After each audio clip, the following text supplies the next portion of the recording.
Hello, everybody. Hello, everyone. We are Sacred Council. My name is Alexa. My name is Luke.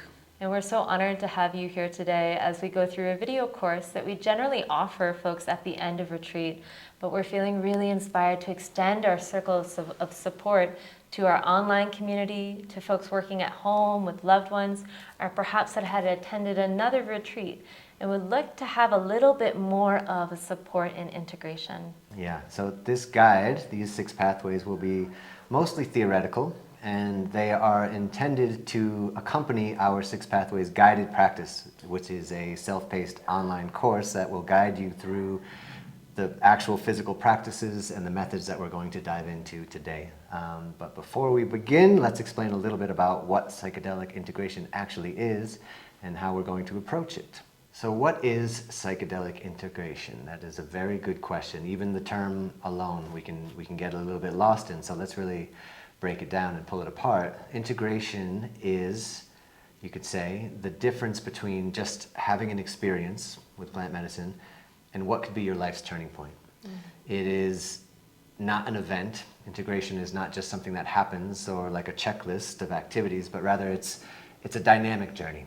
It's something that grows with you and changes with you, and it's, like any other journey, it's filled with peaks and valleys and can involve moments of sometimes getting lost and rediscovering the path, of allowing time for rest and coming back to it, allowing time for reflection and allowing time to honor actually how much you've changed. And so again, integration is dynamic. It's a lifestyle practice centered on returning to yourself, returning to wholeness, essentially rediscovering who you truly are at a core level. And so our approach to integration is not only relevant for those who've had psychedelic experiences, but also for really anybody who's ready to shift back to living in their truth, living in presence, living in health, living in clarity, living in purpose, in service. And oftentimes, peak experiences like the ones we have with plant medicines, they bring us a lot of new insights and a lot of information, a lot of teachings, and they give us a fresh opportunity to make lasting changes. So you could say that integration in that way can begin at any stage of life. It doesn't have to be right after a ceremony or retreat. It could begin at any time. And so it focuses on healing the areas where we've become fragmented in our lives and bringing everything back together, back to wholeness in a sustainable and empowering way. Because our lives often have become fragmented, all of us, and that can happen through trauma. It can happen through repressing our truth for too long or repressing our emotions for too long. It can happen through our family life or our social conditioning or just being under stress or being in poor health. All of these things can kind of pull us apart, and all of it, the good news is, can be reintegrated and recovered back to wholeness. You could say that our life is the course of noticing how we've been separated from wholeness, from oneness, from what people call non-duality. And then we get the joy of spending the rest of our lives bringing everything together to a whole. A lot of what holistic therapies promote is this idea of healing, which actually comes from the etymology of making whole, holing. And so when we come to these awarenesses through plant medicine or a deeper journey with meditation, we can start to see the place where we became fragmented. And seeing the truth of these fragmentations can put us on the spectrum of super inspired, feeling validated, feeling engaged, and finally seeing the truth, finally making the connection. Or it can completely put us on the other side of the spectrum of feeling really overwhelmed and feeling really challenged and feeling like the foundation of our reality has fallen away. So depending wherever you are on the spectrum, every single one of these pathways can support you in another way. We advise you, as you hear these 6 pathways, please allow yourself to only start with 1 or 2 that feels particularly inspiring to you. Just like the rungs of a wheel, each one hits the ground at a different moment. So honoring the process that continues to unfold. This is not about becoming someone else. This is about becoming more of who you are.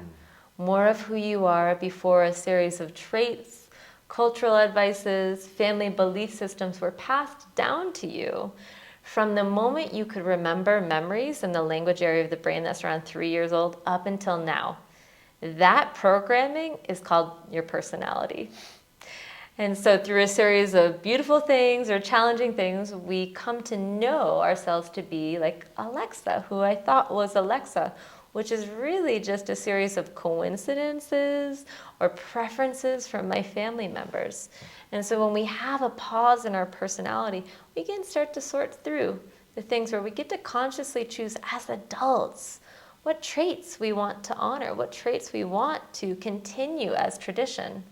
The difference between trauma and wisdom is choice. The difference between trauma and wisdom is choice. It's the ability to let go of the things that no longer help us, or to take in the things that we choose to alchemize and find wholeness through. Another area where we'll touch on for psychedelic integration is this concept of neuroplasticity and neurogenesis. In the journey, there's a stimulation of serotonin receptors in the brain that actually promote the ends of the neurons to grow even longer. So you're quite literally growing your brain. With the brain growing, which we call neurogenesis, which actually starts to peak at 24 and then immediately decline. You'll see babies, they learn very, very quickly. That is high neurogenesis. And so when we pass 24, the brain stops developing fully and the neurogenesis starts to fall down. A little boost of serotonin in the plant medicine creates the ability of the brain to grow in new ways. When the brain gets to grow, we're curating these pathways to create new connections so that neurons that wire together and fire together can create new traits from mental states. The mental state that you received at being with a beautiful group of people, whether it was a ceremony or a meditation place and space, that's the state. And through repetition and walking these pathways, we're transitioning these states from being temporary to traits of your new personality that you get to choose with love, compassion, and true understanding of who you are. So these 6 pathways support these varying aspects of your experience. They're all different kinds of support. Sometimes you'll need grounding, stillness, slowness. Other times you'll need reflection. Sometimes a path calls for solitude, and then other times connection. So the invitation is to actually listen to what your system needs. Just as Luke mentioned, it's not really a checklist. It's more about a companion that you walk with on this path. Yes, and so you can think of these pathways like spokes of a wheel. They're all equally essential, and you'll find that many of these pathways weave into one another. And so it's not about recreating the same feelings you experienced during your ceremony or retreat. It's about honoring your inner landscape as a living reality that can walk beside consensus reality and not be erased by it. Okay, so before we even get into the pathways, we're going to talk about just transitioning, just the moments right after your ceremony or retreat, transitioning back into the world. Many times we come to retreat because we've overextended our personal capacity.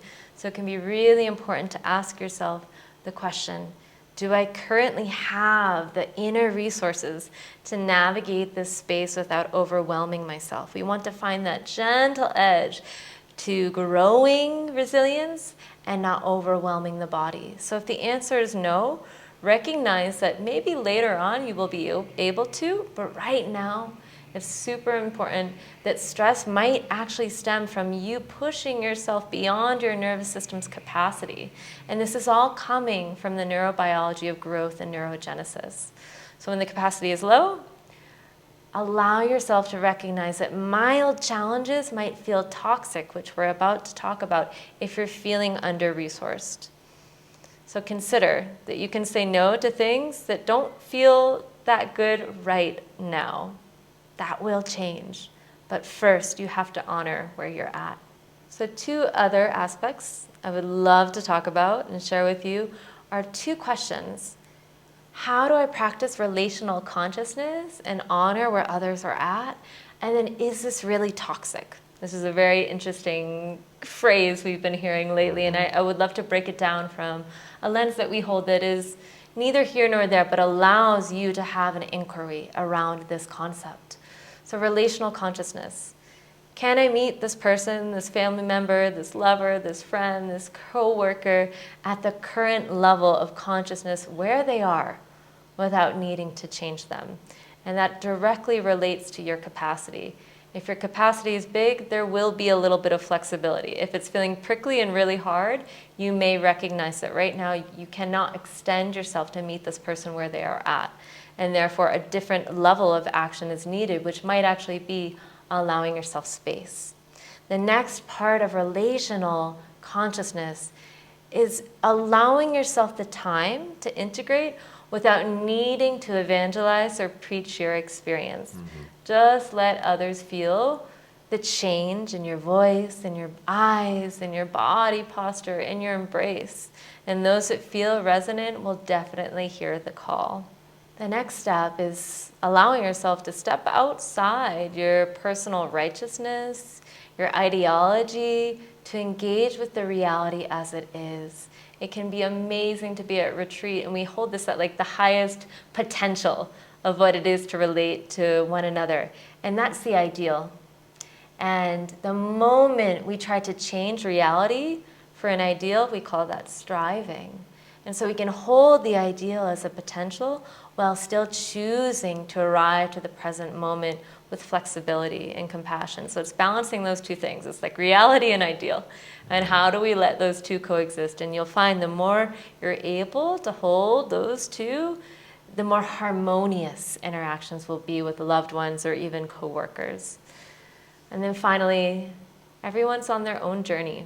And so it's really, really important to begin your own self-development, your own journey with yourself. And if they feel that little shift in you and they recognize that, that means that the seed of potential also lies in them. We can't actually identify anything that we don't already have. So if they feel the difference in your speech, the difference in your body language, and they identify that, that might be the invitation.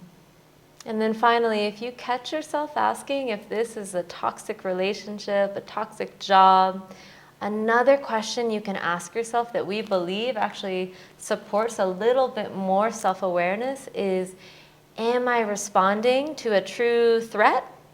Or is this just a discomfort and a memory of an old true threat? In internal family systems, we call this unblending with a past trauma projection. This difficult place or difficult person may actually be reminding you of a time when it truly was a threat. And the body is keeping the score. The body is reminding you of this past moment. So discernment is so key.